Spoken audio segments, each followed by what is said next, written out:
Money is never my focus. I have seen money enough. Both of you are physiotherapists. Yes. Double six figure, and that too in US. Yeah. What made you pull that trigger? I moved to Canada for a purpose. Opportunities or more. Opportunity is something that you see it. It's not about US, Canada, Australia, India. It's everywhere. Yeah. Living in a $500,000 worth of a house and not having fresh vegetables in your house doesn't make sense. The initial days. I used to just stand in front of the store for hours and just see how many people walking in, walking out, what are they buying. To open a bigger store. Sold everything. I invested in my vision, $500,000 behind this 10,000 square feet of project. Were you not scared? No. As I said, you get scared if your priority is money. There was only 20 people a day that used to walk in my store. 100 families I know they need stuff. Why nobody is walking in? But there is already stores. I just wanted to do good for community. I'm following the legacy of my parents. Second wave hits and I lost my mom and dad in that. I couldn't go for the last rituals. So when you talk about the biggest challenge is That's the hardest part. my name is gonna be there. For someone who don't have that kind of capital, would you recommend them starting something ground up, or would you recommend them to just go buy an existing business? If your market allows you to buy the existing one, I need a 90-day plan to succeed in executing that. break it down to a 30, 30 and 30 for the 90 days. First month, If you can tell the audience, in few seconds, who are you? What's your story? I started my journey in New Jersey. As an average guy, didn't know what to do with the life. Just came here to pursue my master degree in physiotherapy. Moved to Windsor in 2017. And yeah, one after another, things happen. And today we are sitting in front of each other right now. So Are you still a physiotherapist? I am. I still hold the license. Yeah. But you're not working, right? Not practicing anymore. You mentioned that you came to Canada. Came to New Jersey in 2012. Take us back there. How was life? Why did you move to US? And what were you doing there? What made you to move to Canada? Back then, I didn't know what future holds for me. I was just thinking that I'm gonna do my master's and then go for a national exam of physiotherapy and pursue my license in the same field and then work as a regular guy. Me and my wife both are physiotherapists, so we were having a good decent salary as well, and we used to work about 10 to 12 hours because initial phase of life, you want to work, you want to pay off your loans, you want to pay off your expense, make your family life better. Those are the initial goals that any middle to low class family boy will have. What made you move to Canada then? So after 3 to 4 years that I worked as a physio, we seen the money and we were thinking to settle down. At that time, US didn't offer me the peace or stability because they had a long process for immigration. That particular time, I got my emergency skilled worker visa for Canada, and I got direct PR. So Oh, wow. I was like, okay, I should capitalize on that opportunity. But the biggest challenge was I'm leaving the set environment, leaving my a good chunk Comfortable of money. life. Yeah, Because- good chunk of money as well, because that time money was, the center of everything. Oh, yeah. We used to live life, we used to spend so much. It was a very comfortable life because Comfortable. both of you are physiotherapists. Yes. Which is 6-figure plus income. Yeah. Double 6-figure, and that too in US. That is correct. But people, have this notion that, because compared to US, especially you're coming from US where, dollar amount is more, opportunities are more. Canada, the opportunities are less and the dollar amount is less. There definitely would be a fear or, there is a repulsion between, should I move? Should I, take this big risk? But what made you pull that trigger? It depends on how you look at it. Money is never my focus. As I said previously, I have seen money enough that I can live my life peacefully. So that was never my focus. Regarding the opportunities that you're talking about, opportunity is something that you see it. It doesn't, it's everywhere. It's everywhere, right? It's not about US, Canada, Australia, India. It's everywhere. It's just you have to see it. I'm sure you're in real estate. Some people will value the house probably about million, and you might see the opportunity. Might value it for about 1.5. Yeah. It's up to you to see the opportunity. I saw something in Canada. I came here. I took actions, I converted opportunity into a beneficial thing for me. The house example you gave, I agree with that 1000%, because I see, this office that we are sitting in, it was sitting on the market for 2.5 years. No one Wow. saw the opportunity, and it was in the peak market, Right. and I still made 600,000 off of this property. And what you said is the viewpoint, right? How you're viewing it. Absolutely. Yeah. So there are opportunities. So stop complaining, start viewing. Yeah. So once you moved here, you were still working for States, right? You're still working as a physiotherapist in Yes. US. Then what triggered in you to look into this, starting a supermarket? So as I said, like I moved to Canada for a purpose. I was looking for a stability. I was looking for a peace, and I wanted to get rid of that 9 to 5 job thing. I didn't want it to go to work 9 o'clock and then leave at 5 o'clock, because that is another thing. When you start a family, you want to give time to your kids, or if I'm doing a job, rather let me put it, me and my wife doing a job. There's nobody is home. So I had that thought very clear in my mind that I want to get out of that 9 to 5 things. I need a flexibility. So I started looking for certain things. Initially, when I came, for first 2 years, it was real estate. Yeah. And that time there was a lot of students coming Students, in. So I was able to get a 1,500 Cash flow. approx cash flow. So I thought initially it's just an easy way out for me to just buy property, collect the rent, and just relax. Yeah. No need to work. Passive income. Right. So I bought about 5 properties within 1.5 year. And Oh, wow. okay, let me go back to the first thing that I faced in when I moved to Windsor or in Canada. So I went to look for an apartment because I had to find a place to stay. So the apartment owner, or rather the management company, said, "Oh, I need a job and I need a credit in Canada to buy an apartment." Oh, wow. So you Right. didn't had Oh, of course, I had an US credit, but they didn't consider it. I started looking for a decent job here.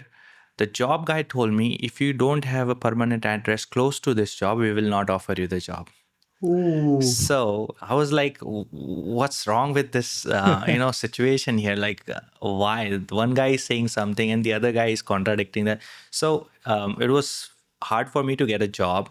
And it was hard for me to get an apartment at that particular time. Fortunately, I was able to convince my, landlord, and I told him like I'll pay 6 month advance deposit just to cover up my credit on Canada, because I need to build a credit. I cannot even get a credit card in Canada because I don't have any history. Yeah, at that time, probably for US, they were not considering the US They credit. weren't considering anything unless and until I have a joint account, like, or a cross-border Cross-border account. But I just moved here, so I didn't even open any account Yeah. yet. So I paid 6 month worth of advance deposit Just to have the address. just to have a place to stay. But yeah, that teaches me a good thing, that there is a market here. People are ready to pay because it's a border city. Got People you. will move to this city and they will need a place to stay. You were investing into rental properties. You got 5 properties. Then what happened? I reached my cap because there was no personal income. I was just collecting rent and we show income, whatever, based on that after the expense. So I reached my cap and they were not offering me anything. No mortgages. No mortgages, man. No, nobody was offering any loans, or any bank says like, you reach your cap. So I thought like, this is not something good if I want to keep growing. And I was in a on a high kick area that I just want to keep growing. So I came up with this thing that I need something that I can have a unlimited amount of income. Right. So I started investing in franchises. Then the COVID hits. Okay. So in COVID, there's something happened in my personal life that shifted my view from money to doing something for the community. So I was looking into businesses, as I said. Eventually, what happened is during COVID, the second wave hits, and I lost my mom and dad in that. I couldn't go to India for the last rituals. They were holding people at the Delhi airport for 15 days, and anyone who dies in the COVID due to COVID, they were not holding the body more than 2 days. So there was no. I got my emergency visitor visa and everything, but there was no point of going India. So at that particular time, I realized money is not important anymore. So, I mean, what could you do with that money? Like I had a lot of money sitting in my bank and I still couldn't go to India. So, nevertheless, I think there is a good lesson that I learned from it. And it changes my shift from my mindset from money to doing something good for the community or doing something good with my life, rather put it that way. All I need to find like what should I do? So I was in Windsor. Windsor is very well known for not having fresh food. Yeah. Like I'm talking about basically a South Indian groceries. Yeah. So there were few stores in Windsor, but for 1 week long, if you want to have a fresh vegetables or any kind of seasonal items or festival items, you have to either go to US Yeah. or you have to go to Toronto. And I knew about couple, I think about 100 families here at that particular time. And I asked everyone, they were like, oh, we go once a month to Yeah. Toronto. We packed up our trunk and Yeah. we have a fridge in the garage and we stock stuff there.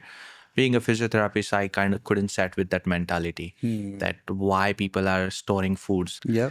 I understand their concept as well because they couldn't find anything. Yeah. Even So same thing with me. I used to go to Detroit. Windsor, I saw there is a good potential there, and people, like as I said, I knew 100 families. They are they own a 500,000 house. Yeah. So it's not like they couldn't spend or they couldn't do anything. It's just that nobody wanted to do. I mean, Or maybe it's why? hard to get something fresh. It could be the reason. I didn't know what was their mindset, but I want to do something or make a change in the community. I saw that this could be my path. Right? I didn't know whether I'm going to be successful or not successful. I just wanted to do it for my own sake to get the peace in my mind that now I'm following the legacy for my dad, that he did something for his community back home.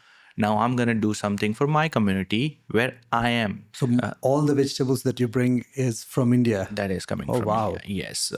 For Windsor, it was new. Yeah. For New Jersey, it was common. Yeah, I So think mostly we get from Mexico. all of them are coming from India. Like I'm talking about my store.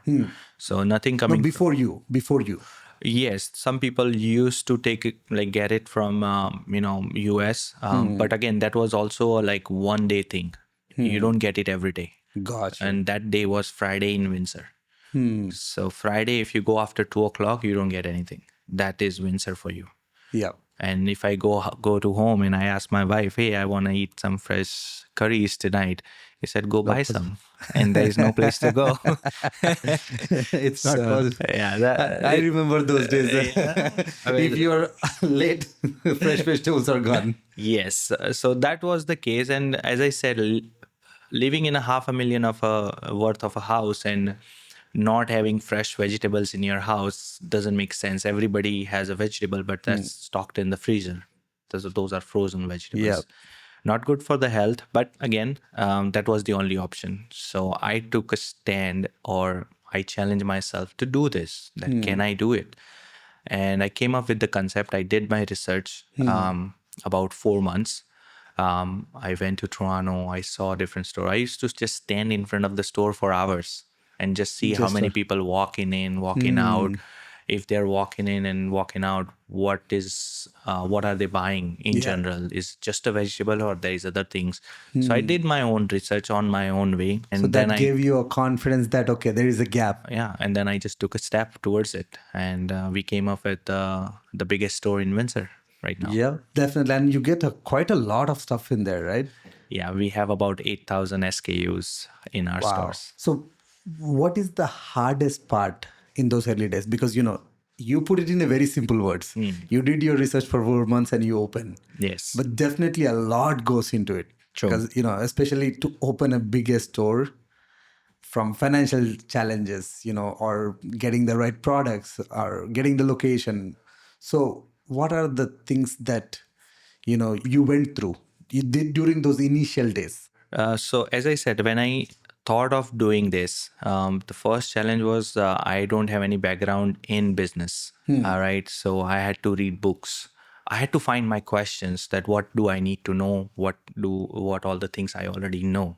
So I need to clear that out first. Beside that, the biggest difficulty is knowing the rules in Canada. Like in order to open a business, how to get a business license. Yeah. I have no clue. As I said, nobody in my Yeah. family runs a business. So I wanted to ask that question. So, Gujaratis are actually business in your blood.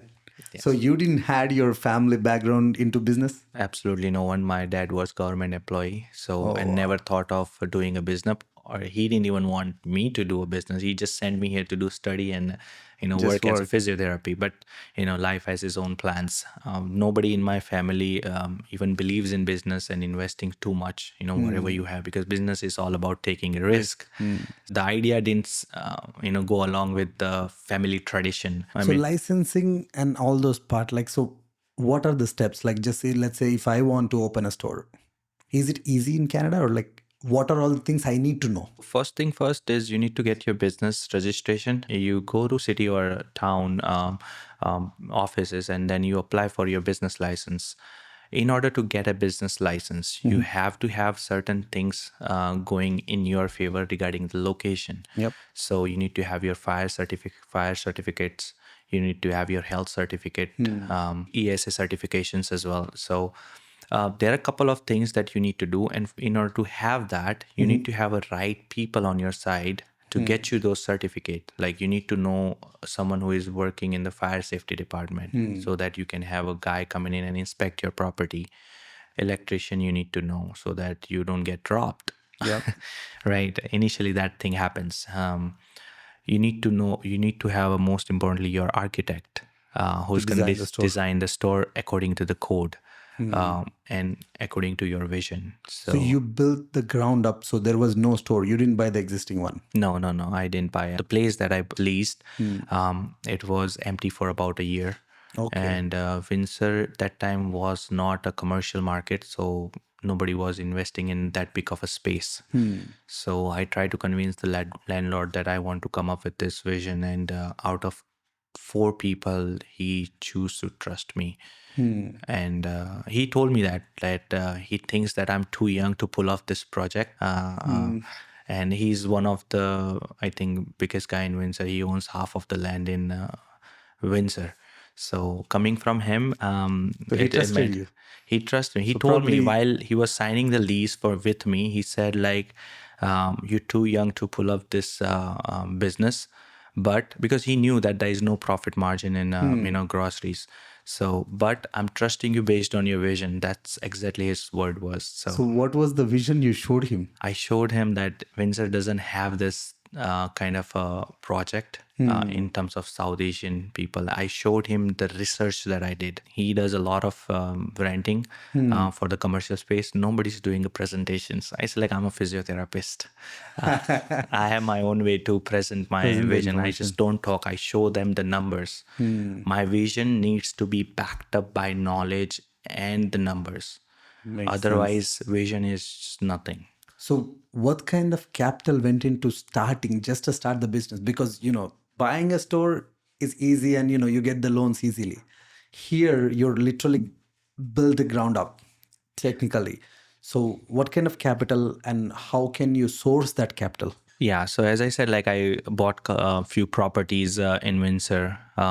Now it was getting hard to manage them as well, because now my vision, my Shifted. thought process, my mind change is changed completely. Not shifted, it's changed. Now money is not important for me. I didn't want it to just collect the rent.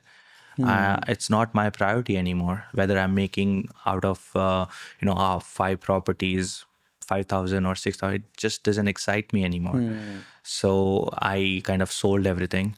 I invested in my vision. So about $500,000 that I invested behind this 10,000 square feet of project. Literally, whatever you have, you invested into this. Everything. You took a big risk. Yes, I did. And Were you not scared? No. As I said, you get scared if your priority is money. My priority wasn't money at that particular time when I took a decision. right? Gotcha. So I didn't feel anything. I even explained you before that in case, like let's assume that people have a backup plan as well, right? Yeah. If what if it doesn't work? Yeah. I was not afraid of that because I still hold a physiotherapy license. I can still go to the 5 minute across the border and start making money. Yeah. So So I you can, wasn't that afraid to put all the money down. No. and especially you did all your research and you have a clear idea. So that's a big amount of capital. But for someone who don't have that kind of capital, or someone who is starting out, into this supermarket store business, would you recommend them starting something ground up, or would you recommend them to just go buy an existing business? So, see, whether it's an existing or new, research is important. If your market allows you to buy the existing one, go buy it. Got Was no problem in that. If your market doesn't allow, then there then is no point. You have to know the number of people. Every 10,000 people, there needs to be one store, grocery store. If you have that much of people around you, go for it. so what are some of the research points that gave you that confidence? Okay, so I'll tell you what research I did. Yeah. So I first of all find out like how many Indian stores in Windsor, and let's assume there is a Freshco, there is a Walmart. They have this kind of international aisle, Yeah. right? So where they keep South Asian groceries. First thing that came in my mind is why they have to come up with this. They have a wide range of variety Yeah. which sells in Canadian market. Why they want to have a Canadian international International. aisle first of all? So that itself generate a big positivity in my mind that if they are doing They it are means doing there is a there's scope, room. and whoever the existing stores are, they are not able to capitalize on that market. So and then I did my research, how many people are walking in like in terms of South Asian. So I hired an agency who did this for me. So Gotcha. so I found out about 10,000 people approx to go and buy a grocery in a week, including Costco, Real Canadian, and And Indian that store. you're specifically your target audience, like the South Yes. Asian Yeah, I'm Indians. talking about collectively, right? There's this specifically for the niche that I want to expand. Yeah, so when I found that number, I was pretty confident. This is just a base number. Okay, there is more. Yeah. I just did it on the top three that I thought are having more of a South Asian customers. So there are companies who does those kind of research for They you. do What it. are they called? I found out, as I said, I used to go to Toronto. I found out a couple of people. I talked with them, couple of meetings, and then they understood what I exactly wanted out of that research. Now, there is already existing stores that are supplying those products. So what was your ideology that, got you excited? Okay, you know what? There is people, but there is already stores. So I'll bring you back to the concept that I told you I believed in it. I just wanted to do good for community. No other purpose for me at least. I know it's not going to set it with a lot of people who are watching that how can that be the only purpose. That was the only goal that I had left after a big loss in my life. I didn't think about anything else.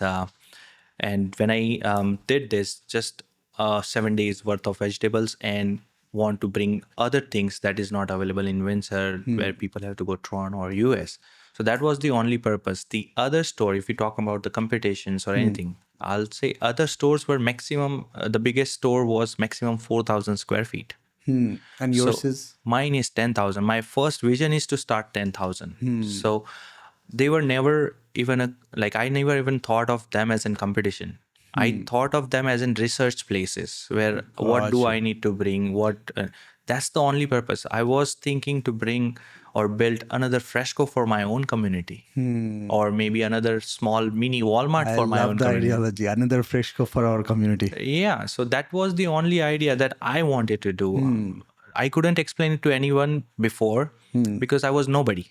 Why would you listen to me when you don't even When know you're, me? yeah. And when they So, haven't seen what you have done, but now your work already talks. so when you talk about the biggest challenge is believe in yourself. That particular when nobody is believing in you. Yeah, that's the hardest part. Hardest part, man. Like everybody is trying to tell you that this is not gonna work. Yeah. I even heard after a 6 month when my store was running very well and being accepted in the community. Some Within people, 6 months. Yeah, 6 month I knew that I'm in a right path, so we were good. But after 6 months, I have heard that people were playing bat on me, that this guy is not going to last even 2 weeks or 4 weeks or something like that. They came after. Yeah. They were part of that bat as well. But it's fine. It's Yeah. okay to have a criticism. I Yeah. was absolutely fine with that part, that this guy doesn't have a knowledge. He's a physiotherapist, new Yeah. guy Doesn't have experience. coming in, opening a 10,000 Square square feet feet. of a store. He doesn't even know an ABC of The business. grocery. Yeah. So, their concern was genuine, which is fine. But again, when you go and explain them that you want to do this, nobody believes you and you still believe in yourself. Yeah. That's your biggest, challenge. True. That's 100% true.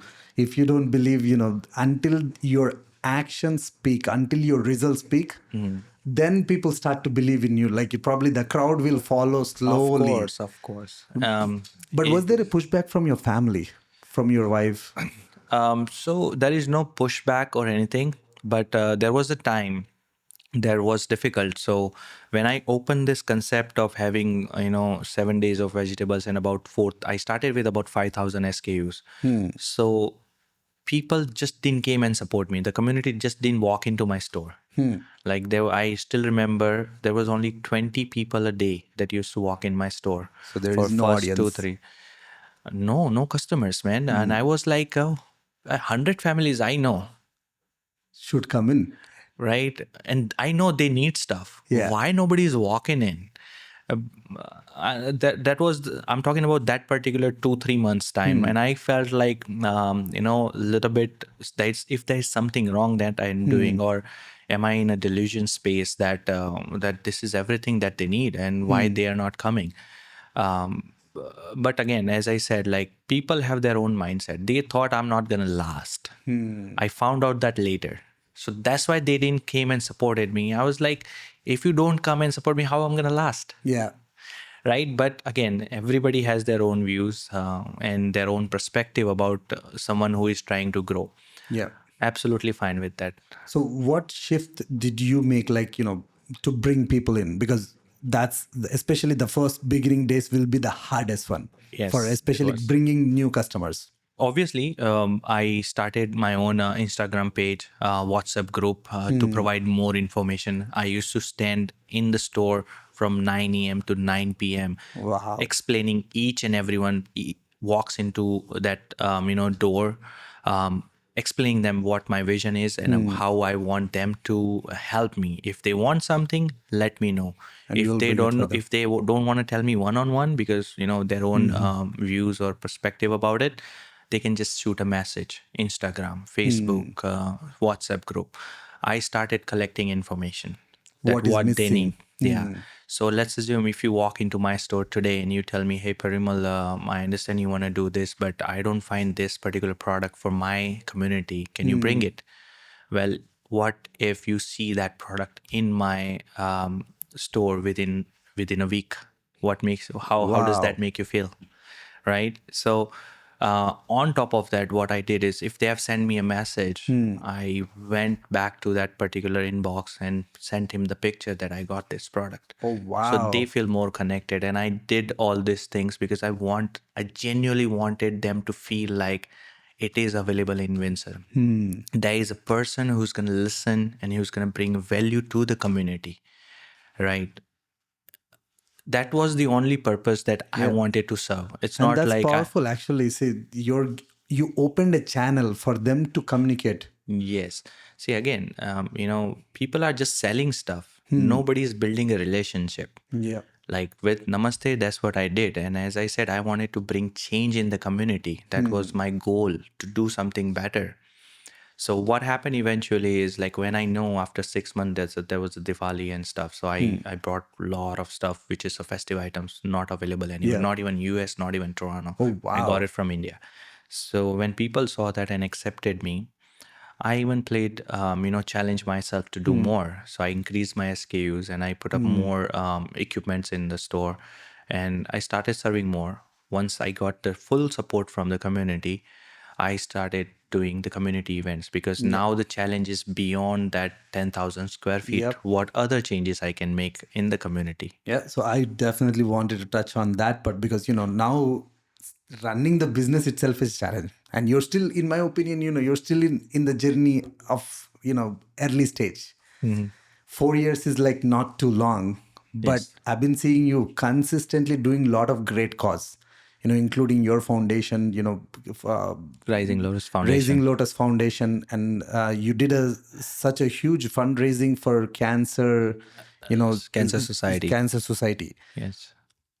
How are you making time for all these things, and why are you making time? Again, when you have a clear vision on what you want to do, right? You know yourself that this is the purpose that you want to follow, right?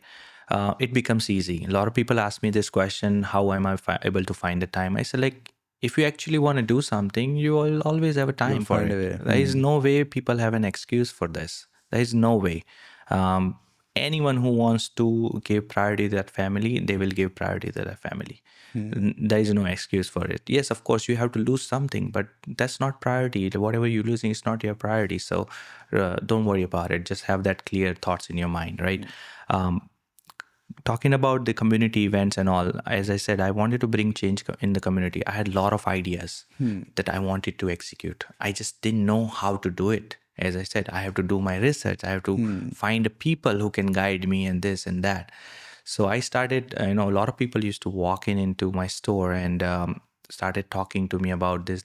I also presented my idea, and then I came in touch with certain organizations. So to name a few, that India-Canada Association, Yeah. which is a non-profit organization, I joined them, in 2022, and 2023 I become a vice president. In 2024 I become a president.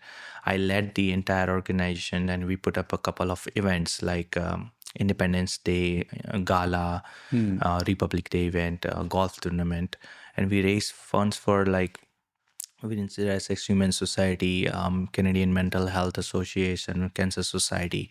So I kind of enjoy that part as well, where you learn and you able to make a difference as well. So it was a really good experience for me, and that gave me a new dimension that my effort, my vision is not just limited to a certain thing. It can go across a lot of people, across the boundary of South Asian community, everywhere. I mean, what better than that? So, you're very young still, but you mentioned multiple times throughout our discussion that, money is not a thing because, Yes. usually most of us run behind the money. True.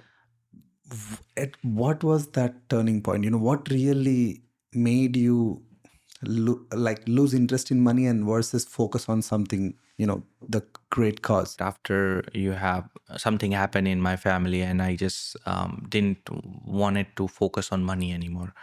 I just wanted to focus on something that stays with me. Money, about money, you know one thing for sure, that it's not going to stay with you.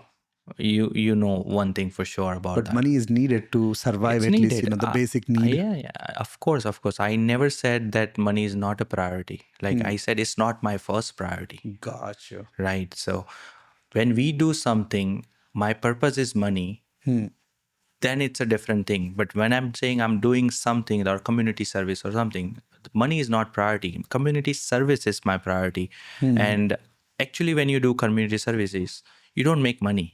You spend money. You give your time. And Aditya, you're gonna agree with me for sure that when you do something good with your life, Yeah. only treasure you have with you is your time. Yeah. You don't want to waste it, Yeah. right? If somebody even offered you $2,000, would you give them half an hour for no reason? No, of course not. Like, maybe you think your time is worth But $50,000. unfortunately, many people do that. I know, but they don't realize that time value. If my time value is 5,000, I'll agree to that. If my time Yeah. value is 50,000, why would I agree to 5,000? Makes sense. Right? That's a So great you analogy. have to value yourself and your time where you're spending, right? My value is the legacy that I want to build up. So comparing that legacy with the numbers, whether it's $5 or 50,000, doesn't make sense for me, at least for me. So what kind of legacy you're thinking that, you want to build? It's a good question, but I'll put it in a dramatical way that I know for the fact that I'm not just going to die unknown. So anyone down the line in Windsor, somebody asked anyone, like, that who built the first Indian supermarket in Windsor, my name is going to be there. So no one did it before me. So you want to create that, I'm recognition. following the legacy of my parents. My dad is known for the fact that he has run a printing press for Bhagavad Gita and all for free for Oh, so it was not a business. no, It not a was business, just a not a business. He used to serve in the community. We're Vaishnavs, so he used to serve in the temple and all, and he used to do this for the people who actually need it because there was not a lot of source of getting right Bhagavad Gita, or there are other books as well, which is very holy for us. There was no sources, so he used to do it for whatever the community he was serving. So till date, when my brother, I have a elder brother, he continues that legacy for my parents. People still come and ask for the same book that my dad printed. oh wow. So I kind of realize how big of a value that carries more than rather than money. Do you believe that in your subconscious mind that by you doing all these things, your dad is with you?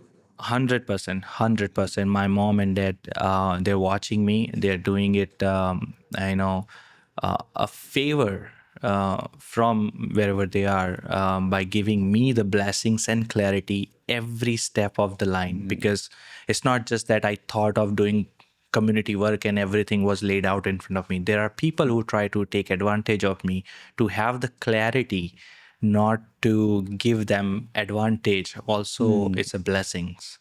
So you need to find That's powerful. yeah. You got me tears in my eyes. That's I really feel their soul rest in peace. But you carrying that, and many people take it in a different way, right? Like you're carrying their values. That's big. So I'll shift the gears. It's a little emotional, and that's something powerful that you shared. I it stays with me, and just I want to shift gears back to business so I can focus on some things that I want to talk. So to run such a big business, you need certain systems. And especially 10,000 square feet, and I'm pretty sure there is good amount of employees there. So, and you're coming from employee background. Yes. So what kind of systems you built? And if you are not in the store, now you're not there, or let's say you have to take a 2 months vacation. Right. Does your business runs? And what did you do? So there is no set rules for this. If you talk about technical aspect, there is always a softwares available to know how much you sold, how much is been there. So there is no set rules But for. what is yours? Yeah, like what is your way of looking at? Let's say you step out of the store. Does it runs? So I'll tell you. Building, when I said when I built the Namaste for the specific purpose, and then when I did it, my vision got expanded now. So now I realize that in Windsor there are other problems as well, like employment and all and all. So I started building up my team, which is not just an employee, right? So if you talk about what I did for my business, so I built a strong team. The people that work with me, they are working with me as a family. So in case where the system fails, people walks in and make things better. Gotcha. Right. So I have almost all the team members with me that knows exactly what to do when things go wrong. And again, even after their attempt, things go wrong, it's not their fault. I don't have any issues with that at all. It's just that I go back when I find a problem, we sit back, I try to listen to the problem. And if I find that I need to give a solution for it, I do it. Other than that, we just keep rolling. You said it in a very simple words, but finding those people is the hardest part. It is hardest part. So do you have any kind of, okay, I look for this type of people. What is your formula? Like Again, I do an interview with everyone that I hire. There's a couple of interviews that we go through, whether it's a small position or the biggest position. But I do like to talk to them for about like one or two times before I say yes to them. Mostly that interview contains how they think. If they are the right mindset or right human being, I just go with it. I told everyone that I deal with people, right? I don't want to judge you based on how good of a value that you're going to bring it to my business. I just want to see that you have a right intention or not. Bringing a value, I can teach you because you're going to be my team member. So I have to teach you. Well, how do I want you to do it? Then you add up your values or your experience, expertise to it, and then bring value. And if I'm thinking that you're going to bring a value about 50%, with your expertise, you're going to make it to 60, 70%. But initially that I have to go through the process that with you. And another challenge I see in this, especially supermarket, area, a lot of people, they don't stay longer. It's like restaurants or any business, they come in, especially the front line, right? Like, they come in and, now you have to train new people. Yes. How is your retaining your employees? Like what kind of percentage and what kind of challenges you had in the beginning and how do you handle now? Like initial years, I thought I just need a team to run the business in my absence or with me, whatever it is. I just need a people around me who can work as per my order. But when business grows, and if you are actually learning from business or the process, you need only 3 or 4 people that can stay with you. The rest of the people, they're gonna come and go no matter what. No matter how good you are, no matter how much you're offering them, they're gonna come and go. So you made your mind clear. Very clear that I need only 4 to 5 people around me that's gonna stay with me. I'll do anything for them. I'll ignore their hundreds and thousands of mistakes if they are right person. Right. So I have a few people around me, even if they do a mistakes or no mistakes. I just keep them with me because their mindset is right. Aligned with you. Yes, they understand how I want to process because the entire podcast that we're doing, my mostly focus and talk is about doing something good and all that. For a business person, it doesn't excite a lot of people. Yeah. It's not gonna be because it's not going to be that big of a numbers. Yes. Yeah. And I am totally agree with you. Like if I have set up my mindset totally business view, I would have built about 6 to 7 million worth of business as of now. I'm at 3 million. I'm absolutely fine with that. I'm happy with it. To do all these things, the way you talk and the way you think, definitely you gotta have some kind of habits that builds you. Parimal Parikh's A Day in Life, if I zoom into it, what kind of rituals you follow, what kind of things that you do that. I'm a physiotherapist, so I believe in being fit mentally and physically. So there are certain things that I do to keep myself fit. So when I'm at my location or my stores, right now I'm running 2 or 3 businesses, right? So I don't just sit around. I keep walking. So walking is a good exercise that keeps me physically fit. I play a couple of sports that kind of keeps me going in terms of when you talk about physical health is inside and outside, right? Yeah. So the system doesn't fail the body. yeah, of course. We have to have that, right? Talking about habits, right? You have to have a consistency. Without consistency, there is nothing. You have to have a discipline as well, right? So if I am supposed to go at 9 o'clock or 10 o'clock at my location, I'm supposed to go. I cannot just sit back home and watch TV just because there is an well-known cricket match is going on. Yeah. Right? People are talking, we have to watch this match. No, you have to go to work. So you have to have that discipline. Yeah, it's your friend's birthday. They're saying, you have to be here at 5 o'clock. No, you have to, go do your thing first, finish that, and then go. Yeah. And there is nobody's saying no to enjoyment, but to have that discipline is very important. What kind of things you do to keep your mental fitness clean? Because especially running business, family, organizations, a lot goes into it. A lot of drama that many people don't see. Yes. Yes, no, absolutely. It's very hard to keep mental peace in check. There are days that it get disturbed, but with me, I'm saying it because as you have the clarity that how much you want to get involved in certain things. So let's assume there is a problem in at my location, like I'm at my store. I know how much I'm gonna take it on me and try to, get angry at one of the team member or anybody. I know that I'm not gonna do it. For me, it's very clear. It's not important for me to, waste my energy on those things. Second thing, if you have a good sleep, you should be Good fine. sleep. It Okay. is very important, after, because when you go run a business, there are a lot of thoughts goes They don't stop. behind. Even if your eyes are closed, Yeah. it keeps ticking. Yeah. There are days you can't sleep because you have to, your mind is just doesn't stop. Yeah. But as far as you have very few of those days, you're still fine. Yeah. But I'm not gonna say that you're not gonna have those. Oh, that's You will impossible. have it. If you are a businessman, if you're an entrepreneur, you will have those kind. It's good to have that. Yeah. What that shows is you're still active, True. right? You're still thinking about doing Yeah. new things or taking a risk or challenging yourself. So that's actually a good part. So don't shy away from it. Keep this mental peace. Yes, those things will be there. Those kind of challenges will be there. But is there anything you do specifically that, one sleep, anything else that, really puts you to the calm? So I have my first hour rule. Like, so first hour is what you do when you wake up, that first hour, right? That defines your day.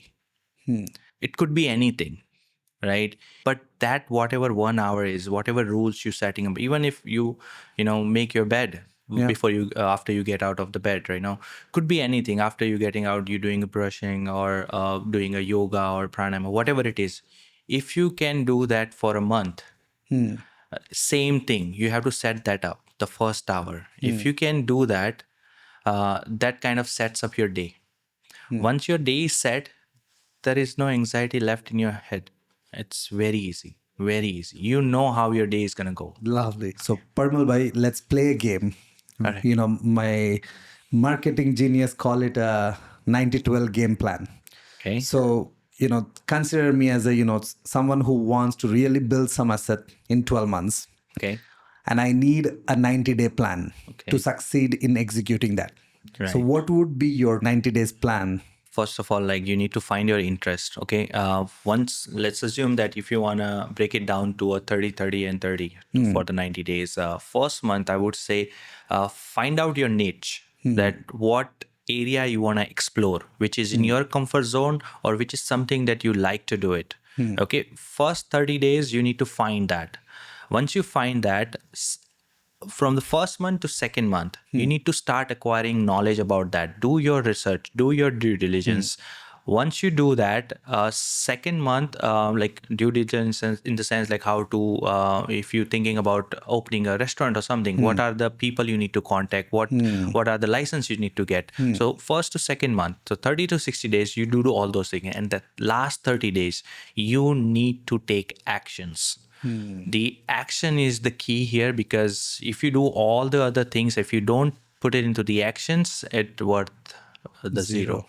So the third month would be the action, the last 30 days for sure. And whatever you do for 90 days, but if you don't have a set goals for yourself, it's not going to lead you to any direction. So you have to set a direction for yourself or goal for yourself, that within a 1 year or 12 months you need to reach to this number or this level. Right? Either it's 1 million, 2 million, or 4 million, doesn't matter. Or maybe a community leader to MP, to MPP, whatever it is, right? So you need to have that goal in your mindset for sure. That's lovely. Actually, it's very clear. First, figure out what you want in the first month. Second month, make sure do all the research to have everything ready, and now go work it. Action.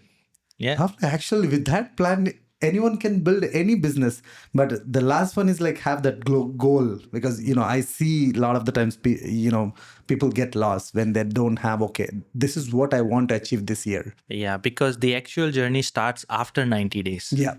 right? Because in the actions. Yeah, you face a lot of difficulty, a lot of distractions. So that can take you away from your goals.